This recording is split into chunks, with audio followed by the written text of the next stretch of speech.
राजू के mummy papa अपने घर में एक सुंदर नेवले को पाल रखे थे। राजू हमेशा नेवले के साथ खेला करता था और नेवला भी राजू का बहुत ही अच्छा दोस्त बन गया था।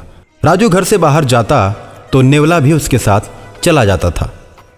राजू के घर के पास एक पीपल का बड़ा सा पेड़ था जिसके नीचे एक विषैला सांप रहता था।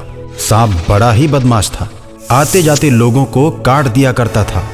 उसके काटने से लोगों के शरीर में जहर फैल जाता था और लोग मर जाते थे। और इस तरह उस सांप ने उस रास्ते पर आतंक का माहौल पैदा कर रखा था।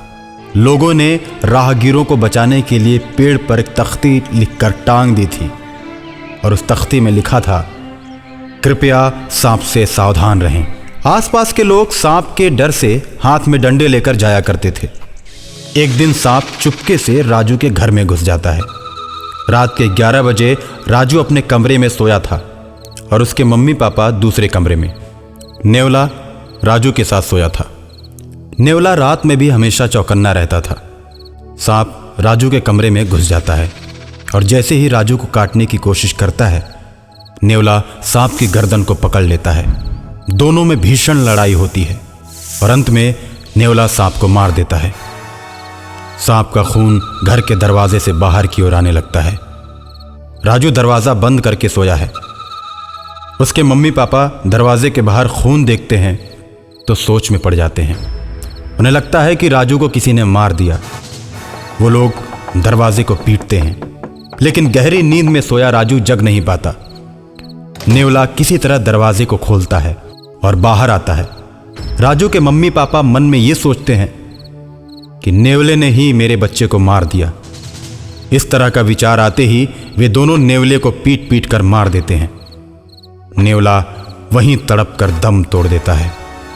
नेवले की कराह और मम्मी पापा के चिल्लाने की आवाज सुनकर राजू जग जाता है और अपनी मां से बोलता है, मम्मी सुबह सुबह क्यों चिल्ला रही हो? क्या हो गया? राजू की मम्मी उसकी आवाज सुनकर अवाक रह जाती है। उसको अपने गोद में उठाकर उसका माथा चूम लेती है। राजू के पापा भी कमरे में प्रवेश करते हैं। कमरे की लाइट ऑन करते हैं तो देखते हैं कि वहां पर सांप मरा पड़ा है और उसका खून दरवाजे के बाहर तक आया है। शालिनी, देखो ना, इधर सांप मरा पड़ा है। अरे ये तो बहुत ही विषैला सांप लग रहा है। मम्मी, मेरा नेवला कहाँ है?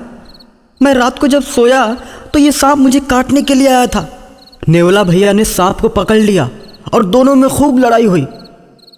मैं तो डर की वजह से सो गया, लेकिन नेवला भैया ने सांप को मार दिया और मुझे गोद में लेकर सो गए। राजू की बात को सुनकर उसके मम्मी पापा दंग रह जाते हैं और मन में सोचते हैं कि हम लोगों ने बहुत बड़ी गलती कर दी। जिसने मेरे बच्चे की जान बचाई, हमने उसी की हत्या कर दी। और मरे हुए नेवले को देखकर राजू रोने लगता है। किसने मारा मेरे दोस्त नेवले को? किसने मारा? राजू के मम्मी पापा उसकी बातों का कोई जवाब नहीं देते और अंदर ही अंदर अपने किए पर पछताते रहते हैं। ऐसे ही कई दिन बीत जाते हैं। राजू हमेशा नेवले के बारे में सोचता रहता है। रास्ते में अक्सर ही दोस्तों से अपने नेवले के बारे में बात किया करता था। अकाल मृत्यु के चलते नेवला और सांप दोनों प्रेत आत्माएं बन जाते हैं। नेवले की आत्मा हमेशा राजू के इर्द गिर्द घूमती रहती है और एक दिन रात को राजू के पास नेवले की आत्मा प्रकट होती है और राजू से कहती है, तुम्हारे मम्मी पापा ने मुझे पीट पीट कर मार डाला। इस बात का मुझे बड़ा ही दुख है। मेरी आत्मा भटकती रहती है। सांप भी अकाल मृत्यु के चलते भूत बन गया है। वो तुम पर हमला कर सकता है, लेकिन तुम मेरे अच्छे दोस्त हो, इसलिए मैं उससे तुमको बचाने के लिए हमेशा तुम्हारे साथ ही रहता हूं। राजू नेवले की आत्मा से प्रेम करने लगता है और नेवले की बात सुनकर मम्मी पापा से रूठ जाता है। जब उसे मनाने की कोशिश वो दोनों करते हैं और तरह तरह के खिलौने राजू को लाकर देते हैं। मेरे दोस्त नेवले को तुम दोनों ने पीट पीट कर मार डाला। तुम दोनों गंदे मम्मी पापा हो। अब मैं किसी से दोस्ती नहीं करूंगा। तुम मेरे दोस्तों को भी पीट पीट कर मार डालोगे। तुम हमें अकेले देखना पसंद करते हो, मेरे दोस्तों को बिल्कुल पसंद नहीं करते, इसलिए मैं भी तुम लोगों को पसंद नहीं करूंगा। जाओ, मैं तुम लोगों से बात नहीं करता। नहीं राजू, खून देखकर हमने सोचा कि नेवले ने तुम्हें मार दिया है। इस भूल में हमने गलती कर दी। नहीं राजू, मम्मी पापा को ऐसा नहीं बोलते। मैं भी जानता हूं कि तुम्हारे मम्मी पापा ने बचपन से मुझे अपने बच्चे की तरह रखा था। अनजाने में मैं मारा गया। मेरी आत्मा हमेशा तुम लोगों के साथ रहेगी। जब भी तुम्हारे ऊपर संकट आएगा, मैं तुम लोगों की मदद करता रहूंगा। और अचानक एक दिन सांप का भूत राजू को मारने के लिए आता है। राजू को अपनी पूंछ में लपेटकर हवा में उड़ जाता है।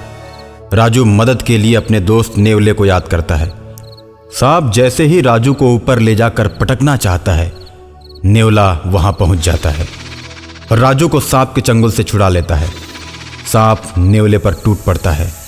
सांप नेवले को पकड़कर उसे पेड़ के पास ले जाता है जहां वो रहता था। अब तो मेरा जहर और भी तेज हो गया है। देखता हो मेरे जहर से तुम लोगों को कैसे बचाते हो। इतना कहकर सांप गायब हो जाता है और बहुत से लोगों को काटकर उन्हें मौत के घाट उतार देता है। लोगों को परेशान देखकर एक तांत्रिक बाबा आते हैं और कहते हैं, एक सांप भूत बन चुका है, वही लोगों को मार रहा है। बाबा, हमें उस सांप के प्रकोप से बचाइए, नहीं तो वो हम सबको मार देगा। तुम लोग परेशान मत हो। ऐसा कहकर तांत्रिक बाबा बीन बजाने लगते हैं।